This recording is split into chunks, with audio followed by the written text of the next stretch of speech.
Hi, this is Kevin Kraut. I'm going to talk a little bit about some of the changes throughout church history. My father wrote a couple of books. One was called The 95 Thesis.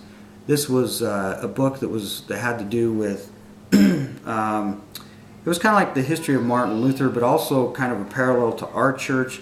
95 things that Dad found, changes that were very vital that had changed in our church.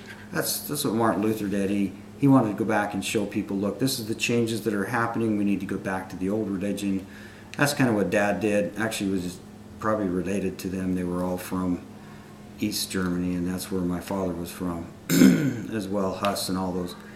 But anyway, they got into that point where they started getting into the changes, getting into things that were happening. And that's what his book, The 95 Thesis, is about. We'll introduce that another day. But the church and the gospel also does that. You know, the gospel is one way. It never changes, never done this. The church can change. It can vote in Mickey Mouse. It can vote in whoever they want. It's a liberating thing. We can vote in whatever we want to do. It may not be what the Lord wants, but, you know, they have that right.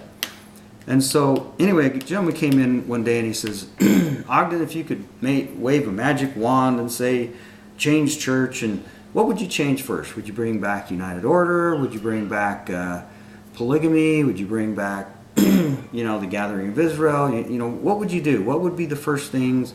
And how would you set the church back in the pattern that it would be in?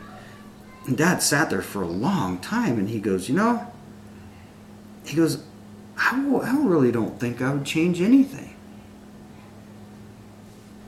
I said, what do you mean you want to change anything?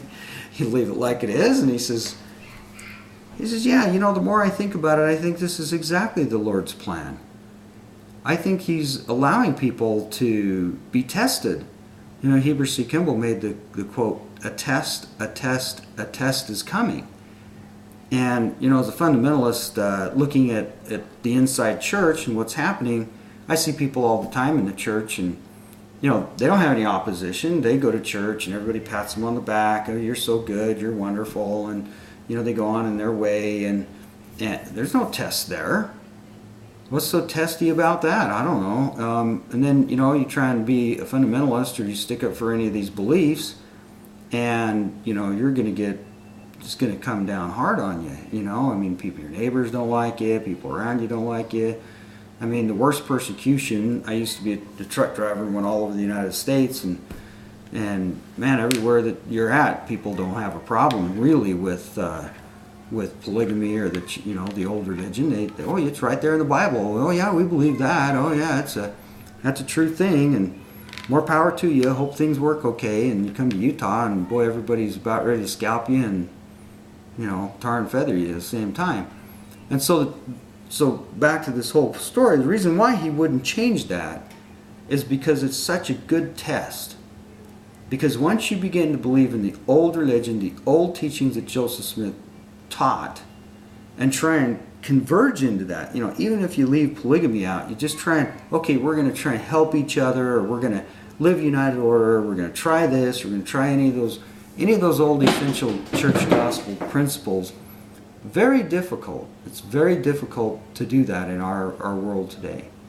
So that's it. I think it's just the Lord's test.